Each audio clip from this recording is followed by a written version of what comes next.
새침하게 흐린 봄이 눈이 올 듯하더니 눈은 아니오고 얼다가만 비가 추적추적 내리었다. 이날이야말로 동소문 안에서 인력 꺾은 노릇을 하는 김첨지에게는 오래간만에도 닥친 운수 좋은 날이었다. 문 안에 들어간답시는 앞집 마나님을 전찻길까지 모셔다 드린 것을 비롯하여 행여나 손님이 있을까 하고 정류장에서 어정어정하며 내리는 사람 하나하나에게 거의 비는 듯한 눈결을 보내고 있다가 마침내 교원이 듯한 양복장이를 동강학교까지 태워다 주기로 되었다. 첫 번에 30전, 둘째 번에 50전. 아침 대바람에 그리 흔치 않은 일이었다. 그야말로 재수가 옹붙어서 근 열흘 동안 돈 구경도 못한 김첨지는 10점짜리 백통화 3푼 또는 5푼이 찰칵하고 손바닥에 떨어질 채 거의 눈물을 흘릴 만큼 기뻤었다. 더구나 이날 이때에 이 80전이라는 돈이 그에게 얼마나 유용한지 몰랐다. 걸컬한 목에 모주 한 잔도 적실 수 있거니와 그보다도 앓는 아내에게 설렁탕 한 그릇도 사다 줄 수 있습니다. 그의 아내가 기침으로 쿨럭거리기는 벌써 달포가 넘었다. 조밥도 굶기를 먹다시피 하는 형편이니 물론 약 한 첩 써본 일이 없다.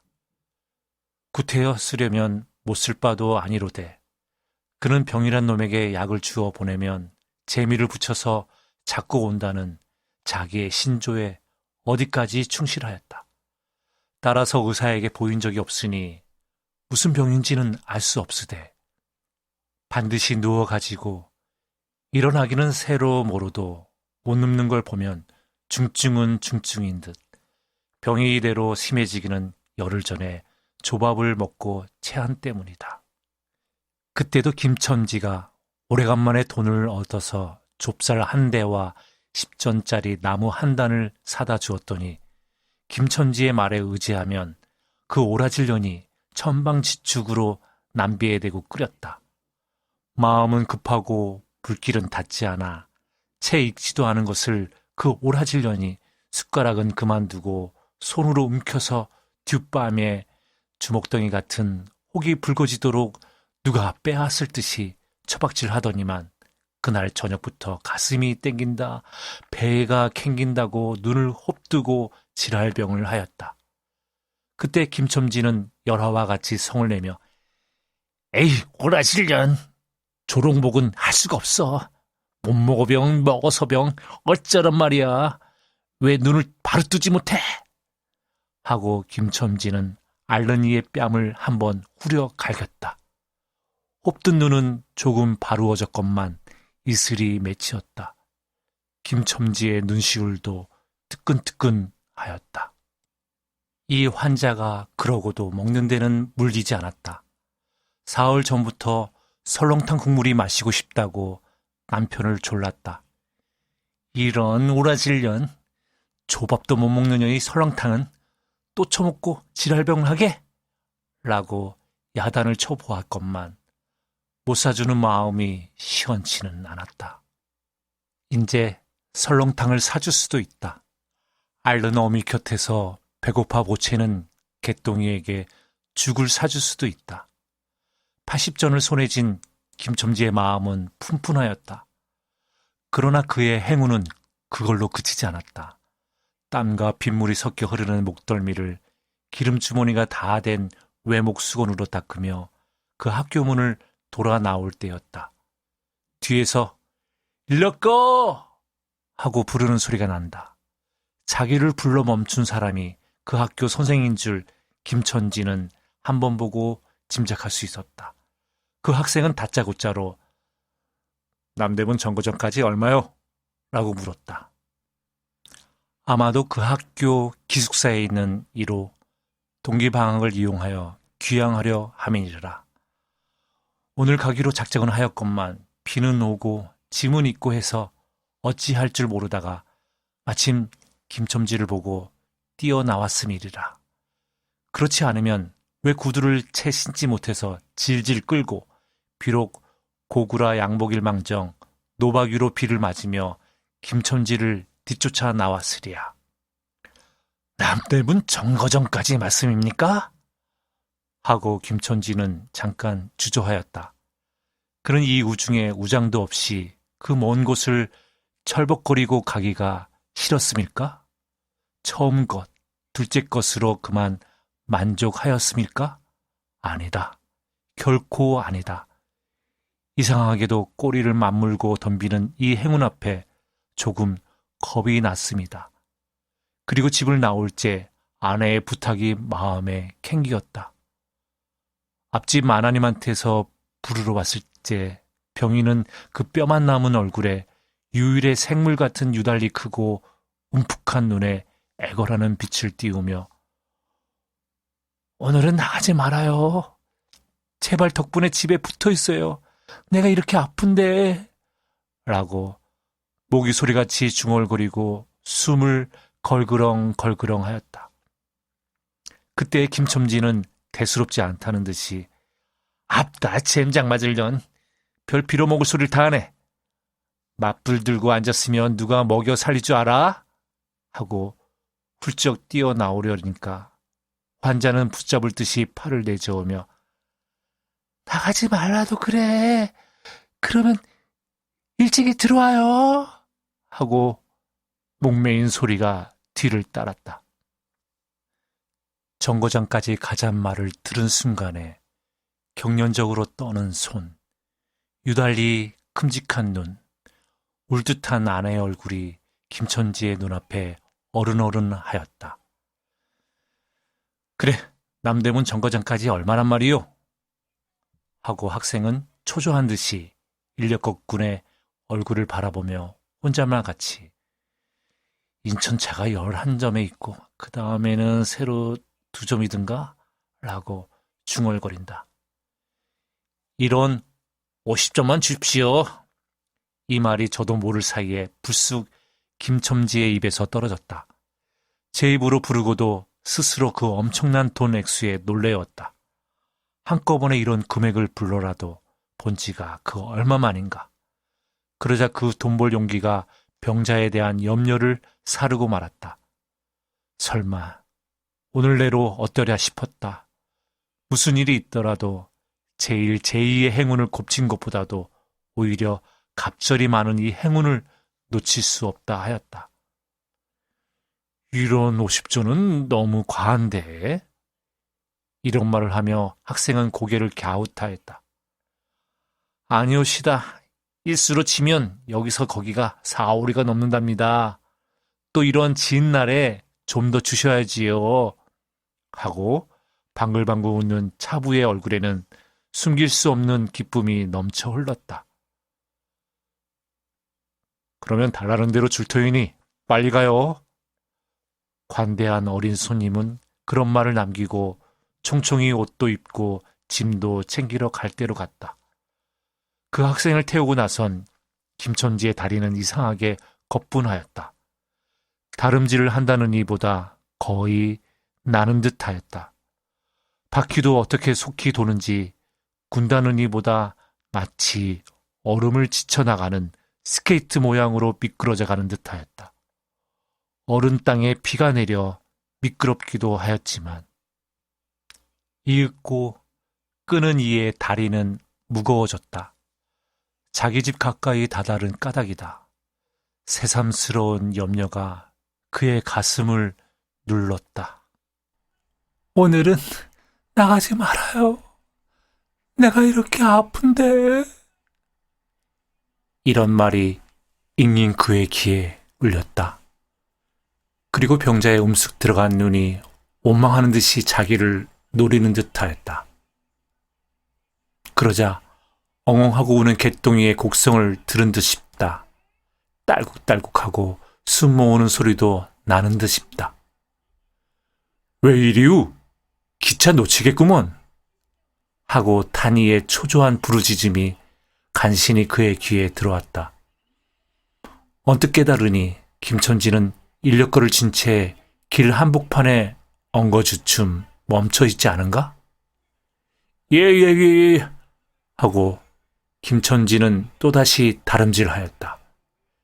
집이 차차 멀어갈수록 김천지의 걸음에는 다시금 신이 나기 시작하였다. 다리를 제게 돌려야만 쉴 새 없이 자기의 머리에 떠오르는 모든 근심과 걱정을 잊을 듯이 정거장까지 끌어다 주고 그 깜짝 놀란 이런 50전을 정말 제 손에 쥐매 제 말 맞다나 심리는 되는 길을 비를 맞아가며 질퍽거리고 온 생각은 아니하고 거저나 얻은 듯이 고마웠다.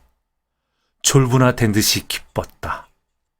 제 자식 뻘밖에 안 되는 어린 손님에게 몇 번 허리를 굽히며 아이고 안녕히 다녀오십시오 라고 깍듯이 재우쳤다. 그러나 빈 인력거를 털털거리며 이 우중에 돌아갈 일이 꿈밖이었다.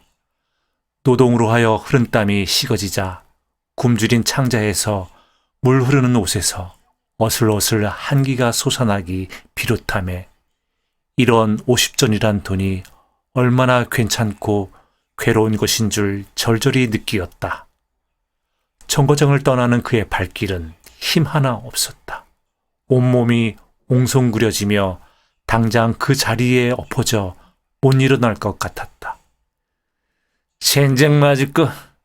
이 비를 맞으며 빈 인력거를 털털거리고 돌아들 간다. 이런 빌어먹을 제 할미를 붙들 비가 왜 남의 상판을 팍팍 때려? 그는 몹시 화증을 내며 누구에게 반항이나 하는 듯이 개걸거렸다. 그럴 즈음에 그의 머리엔 또 새로운 광명이 비쳤나니 그것은 이러고 갈 게 아니라 이 근처를 빙빙 돌며 차 오기를 기다리면 또 손님을 태우게 될지는 몰라 란 생각이었다. 오늘 운수가 괴상하게도 좋으니까 그런 요행이 또 한 번 없으리라고 누가 보증하랴. 꼬리를 굴리는 행운이 꼭 자기를 기다리고 있다고 내기를 해도 좋을 만한 믿음을 얻게 되었다. 그렇다고 정거장 인력거꾼의 등살이 무서우니 정거장 앞에 섰을 수는 없었다. 그래, 그는 이전에도 여러 번 해본 일이라 바로 정거장 앞 전차 정류장에서 조금 떨어지게 사람 다니는 길과 전차길 틈에 인력거를 세워놓고 자기는 그 근처를 빙빙 돌며 형세를 관망하기로 하였다. 얼마 만에 기차는 왔고 수십 명이나 되는 손이 정류장에서 쏟아져 나왔다. 그 중에서 손님을 물색하는 김첨지의 눈엔 양머리에 뒤축 높은 구두를 신고 망토까지 두른 기생태문인 듯 남봉 여학생 듯한 여편네의 모양이 띄었다. 그는 슬근슬근 그 여자의 곁으로 다가들었다. 아씨, 인력거 안에 타시러 없지요? 그 여학생인지 뭔지가 한참은 매우 택가를 빼며 입술을 꼭 다문 채 김첨지를 거들떠보지도 않았다. 김첨지는 구걸하는 거지나 무엇같이 연해연방 그의 기색을 살피며 아씨, 정거장 애들보다 아주 싸게 모셔다 드리겠습니다. 댁이 어디신가요? 하고 주근주근하게도 그 여자의 들고 있는 일본식 버들고리 짝에 제 손을 대었다. 왜 이래? 난 귀찮게. 소리를 병력같이 지르고는 돌아선다. 김첨지는 어랍시오 하고 물러섰다. 전차는 왔다. 김첨지는 원망스럽게 전차 타는 일을 노리고 있었다. 그러나 그의 예감은 틀리지 않았다. 전차가 빡빡하게 사람을 싣고 움직이기 시작하였을 때 타고 남은 손 하나에 있었다. 굉장하게 큰 가방을 들고 있는 걸 보면 아마 붐비는 차 안에 짐이 크다 하여 차장에게 밀려 내려온 눈치였다. 김첨지는 대어섰다. 인력거를 타시랍시오. 한동안 값으로 승강이를 하다가 60전에 인사동까지 태워다 주기로 하였다. 인력거가 무거워짐에 그의 몸은 이상하게도 가벼워졌고 그리고 또 인력거가 가벼워지니 몸은 다시금 무거워졌건만 이번에는 마음조차 초조해 온다. 집의 광경이 자꾸 눈앞에 어른거리어 인제 여행을 바랄 여유도 없었다. 나무 등걸이나 무엇 같고 제 것 같지도 않은 다리를 연애 꾸짖으며 갈팡질팡 뛰는 수밖에 없었다. 저놈의 인력거꾼이 저렇게 술이 취해가지고 이 진 땅에 어찌 가노? 라고 길 가는 사람이 걱정을 하릴 만큼 그의 걸음은 황급하였다.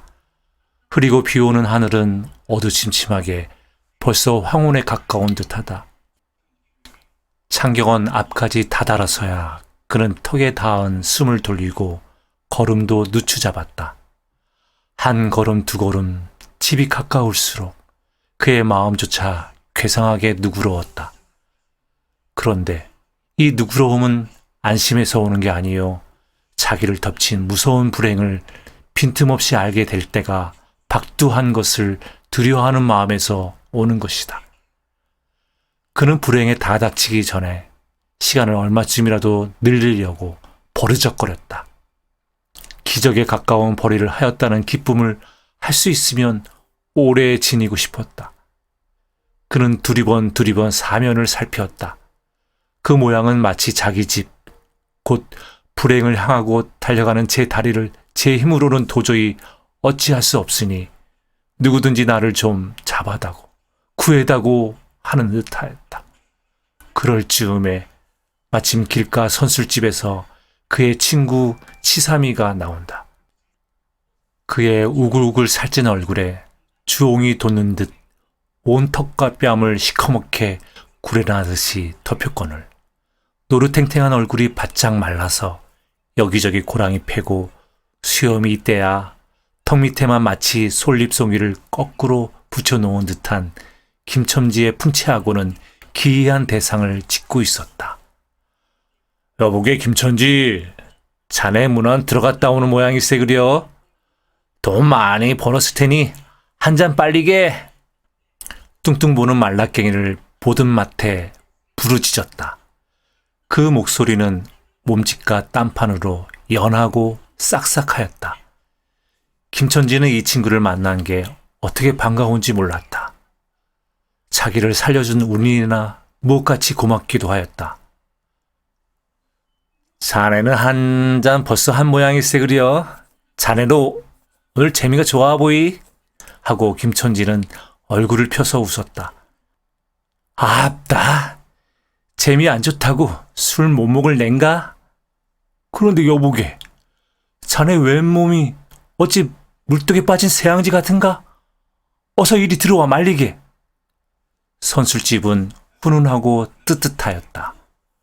추어탕을 끓이는 솥뚜껑을 열 적마다 뭉게뭉게 떠오르는 흰 김, 석쇠에서 뻐지직 구워지는 너비아니, 제육이며 간이며 콩밭이며 북어며 빈대떡, 이 너저분하게 늘어놓인 안주탁자의 김첨지는 갑자기 속이 쓰려서 견딜 수 없었다. 마음대로 한량이면 거기 있는 모든 먹이를 모조리 깡그리 집어삼켜도 시원치 않았다. 하되 배고픈 이는 위선 분량 많은 빈대떡 2개를 쪼이기도 하고 추어탕을 한 그릇 청하였다. 줄인 창자는 음식 맛을 보더니 더욱더욱 비어지며 자꾸 드리라 하였다. 순식간에 두부와 밑굴이 든 국 한 그릇을 그냥 물같이 들이키고 말았다. 셋째 그릇을 받아들였을 때 데우던 막걸리 곱빼기 2잔이 더웠다. 치삼이와 같이 마시자 원원이 비었던 속이라 찌르르 하고 창자에 퍼지며 얼굴이 화끈하였다. 눌러 곱빼기 한 잔을 또 마셨다. 김첨지의 눈은 벌써 개게 풀리기 시작하였다. 석쇠에 얹힌 떡 2개를 숭덩숭덩 썰어서 볼을 볼룩거리며 또 곱빼기 2잔을 부어라 하였다. 치삼은 의아한 듯이 김첨지를 보며 여보게, 또 붓다니. 벌써 우리가 넉 잔씩 먹었네. 돈이 40전일세 라고 주의시켰다. 아따 이놈아, 40전이 그리 끔찍하냐? 오늘 내가 돈을 막 벌었어. 참 오늘 운수가 좋았느니. 그래, 얼마를 벌었단 말인가? 30원을 벌었어, 30원을. 이런 젠장 맞을 술을 왜 안 부어? 괜찮다, 괜찮다. 막 먹어도 상관이 없어. 오늘 돈 산더미같이 벌었는데. 이 사람 취했군. 그만두세. 이놈아, 이걸 먹고 취할 내냐? 어서 더 먹어. 하고는 치삼의 귀를 잡아채며 취한 이는 부르짖었다.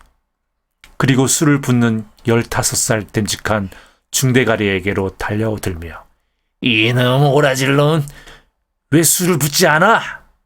라고 야단을 쳤다. 중대가리는 희히 웃고 치삼을 보며 문의하는 듯이 눈짓을 하였다. 주정꾼이 눈치를 알아보고 화를 버럭 내며 애미를 붙을 이 오라지 놈 같으니 이놈 내가 돈이 없을 줄 알고? 하자마자 허리춤을 흠칫흠칫 하더니 1원짜리 한 장을 꺼내어 중대가리 앞에 펄쩍 집어던졌다. 그 사품에 몇 분 운전이 짤그랑하며 떨어진다. 여보게, 돈 떨어졌네. 왜 돈을 막 끼웠나? 이런 말을 하며 일변 돈을 줍는다. 김첨지는 취한 중에도 돈의 거처를 살피는 듯이 눈을 크게 떠서 땅을 내려다보다가 불시에 제 하는 짓이 너무 더럽다는 듯이 고개를 소스라치자 더욱 성을 내며 바라봐 이 더러운 놈들아, 내가 돈이 없나, 다리뼈 따그를 꺾어 놓을 놈들아 하고 치삼에 주는 돈을 받아 이 원수의 돈, 이 육시를 할 돈 하면서 풀매질을 친다. 벽에 맞아 떨어진 돈은 다시 술 끓이는 양푼에 떨어지며 정당한 매를 맞는다는 듯이 쨍 하고 울었다. 곱빼기 2잔은 또 부어질 겨를도 없이 말려가고 말았다. 김첨지는 입술과 수염에 붙은 술을 빨아들이고 나서 매우 만족한 듯이 그 솔잎송이 수염을 쓰다듬으며 또 부어! 또 부어! 라고 외쳤다. 또 한 잔 먹고 나서 김첨지는 치삼의 어깨를 치며 문득 껄껄 웃는다. 그 웃음소리가 어떻게 컸는지 술집에 있는 이의 눈은 모두 김첨지에게로 몰리었다. 웃는 이는 더욱 웃으며 여보게 치삼이, 내 웃은 이야기 하나 할까? 오늘 손을 태고 정거장에까지 가지 않았겠나? 그래서? 갔다가 그저 오기가 안 됐대 그려. 그래 전차 정류장에서 얼음얼음하며 손님 하나를 태울 궁리를 하지 않았나? 거기 마침 만화님인지 여학생님이신지 요새야 어디 논다니와 아가씨를 구별할 수 있던가? 망토를 두르고 비를 맞고 서 있겠지. 슬금슬금 가까이 가서 인력껏 타시랍시오 하고 손가방을 받으라니까 내 손을 탁 뿌리치고 확 돌아서더니만 왜 남을 이렇게 기차게 구라? 그 소리야말로 꾀꼬리 소리지. 하하하하. 김첨지는 교묘하게도 정말 꾀꼬리 같은 소리를 내었다. 모든 사람은 일시에 웃었다. 피려먹을 깍쟁이 같은 년, 누가 저를 어쩌나? 왜 남을 귀찮게 굴어? 아이고 소리가 처신도 없지. 허허. 웃음소리들은 높아졌다. 그러나 그 웃음소리들이 사라지기 전에 김첨지는 훌쩍훌쩍 울기 시작하였다. 치삼은 어이없이 주정뱅이를 바라보며 금방 웃고 지랄을 하더니 우는 건 또 무슨 일인가? 김첨지는 연의 코를 들여마시며 우리 마누라가 죽었다네. 뭐? 마누라가 죽다니? 언제? 이놈아, 언제는? 오늘이지. 에이, 기 미친놈. 거짓말 마라. 거짓말은 왜? 참말로 죽었어, 참말로. 마누라 시체를 집어 뻗을쳐놓고 내가 술을 먹다니. 내가 죽을 놈이야, 죽을 놈이야. 하고 김첨지는 엉엉 소리를 내어 운다. 치삼은 흥이 조금 깨어지는 얼굴로 이 사람이 참말을 하나 거짓말을 하나 그러면 집으로 가세, 가! 하고 우는 이의 팔을 잡아 당기었다. 치삼의 끄는 손을 뿌리치더니 김천지는 눈물이 글썽글썽한 눈으로 싱글에 웃는다. 죽기는 누가 죽어? 하고 득이가 양양. 죽기는 왜 죽어? 생떼같이 살아만 있단다. 그 오라질년이 밥을 죽이지. 이제 나한테 속았다 하고 어린문의 모양으로 손뼉을 치며 웃는다. 이 사람이 정말 미쳤단 말인가? 나도 아주머니가 앓는단 말은 들었는데 하고 치삼이도 어느 불안을 느끼는 듯이 김천지에게 또 돌아가라고 권하였다. 안 죽었어. 안 죽었대도 그래. 김천지는 화증을 내며 확신 있게 소리를 질렀으되 그 소리엔 안 죽은 것을 믿으려고 애쓰는 가락이 있었다. 기어이 일어너치를 채워서 곱빼기 한 잔씩 더 먹고 나왔다. 구준비는 의연히 추적추적 내린다. 김천지는 치중에도 설렁탕을 사가지고 집에 다다랐다. 집이라 해도 물론 셋집이요. 또 집 전체를 세든 게 아니라 안과 뚝 떨어진 횡랑방 한 간을 빌려 든 것인데 물을 길어대고 한 달에 이런씩 내는 터이다. 만일 김천지가 주기를 띄지 않았던들 한 발을 대문에 들여놓았을째 그곳을 지배하는 무시무시한 정적, 폭풍우가 지나간 뒤에 바다 같은 정적에 다리가 떨렸으리라. 쿨룩거리는 기침소리도 들을 수 없다. 그르렁거리는 숨소리조차 들을 수 없다. 다만 이 무덤 같은 침묵을 깨트린다느니보다 한층 더 침묵을 깊게 하고 불길하게 하는 빡빡하는 그윽한 소리. 어린애의 젖바는 소리가 날 뿐이다. 만일 청각이 예민한 이 같으면 그 빡빡 소리는 빨따르며 꿀떡꿀떡하고 젖 넘어가는 소리가 없으니 빈 젖을 빤다는 것도 짐작할는지 모르리라. 혹은 김천지도 이 불길한 침묵을 짐작했는지도 모른다. 그렇지 않으면 대문에 들어서자마자 전에 없이 이 난장 맞을년 남편이 들어오는데 왜 나와보지도 않아 이 오라질년 이라고 고함을 친 게 수상하다. 이 고함이야말로 제 몸을 언습해오는 이 무시무시한 증을 쫓아버리려는 허장성세인 까닭이다. 하여간 김천지는 방문을 왈칵 열었다. 구역을 나게 하는 축이, 떨어진 삿자리 밑에서 나온 먼지네, 빨지않은 기저귀에서 나는 똥내와 오줌내, 가지각색 때가 캐캐이 앉은 옷내, 병인의 땀 썩은 내가 섞인 추기가 무딘 김천지의 코를 찔렀다. 방 안에 들어서며 설렁탕을 한 구석에 놓을 사이도 없이 주정꾼은 목청을 읽는 대로 다 내어 호통을 쳤다. 이런 오라질년, 주야 장천 누워만 있으면 제일이야. 남편이 와도 일어나지를 못해. 라는 소리와 함께 발길로 누운 이의 다리를 몹시 찼다. 그러나 발길에 채이는 건 사람의 살이 아니고 나무 들걸과 같은 느낌이 있었다. 이때의 빽빽 소리가 응아 소리로 변화했다. 개똥이가 물었던 젖을 빼어놓고 운다. 운데도 온 얼굴을 찡그려 붙여서 운다는 표정을 할 뿐이다. 응아 소리도 입에서 나는 게 아니고 마치 뱃속에서 나는 듯하였다. 울다가 목도 잠겼고 또 울 기운조차 시진한 것 같다. 발로 차도 그 보람이 없는 걸 보자 남편은 아내의 머리맡으로 달려들어 그야말로 까치집 같은 환자의 머리를 꺼들어 흔들며 이년아 말을 해 말을 입이 붙었어 이 오라질년 이것 봐 아무 말이 없네 이년아 죽었단 말이냐 왜 말이 없어 응? 또 대답이 없네. 정말 죽었나 보이.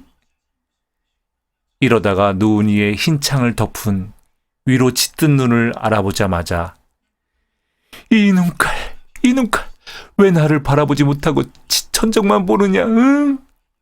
하는 말 끝엔 목이 메었다. 그러자 산 사람의 눈에서 떨어진 닭의 똥 같은 눈물이 죽은 이의 뻣뻣한 얼굴을 어릉어릉 적시었다. 문득 김천지는 미칠 듯이 제 얼굴을 죽은 이의 얼굴에 한테 비비대며 중얼거렸다. 설렁탕을 사다 놓았는데 왜 먹지를 못하니. 괴상하게도 오늘은 운수가 좋더니만.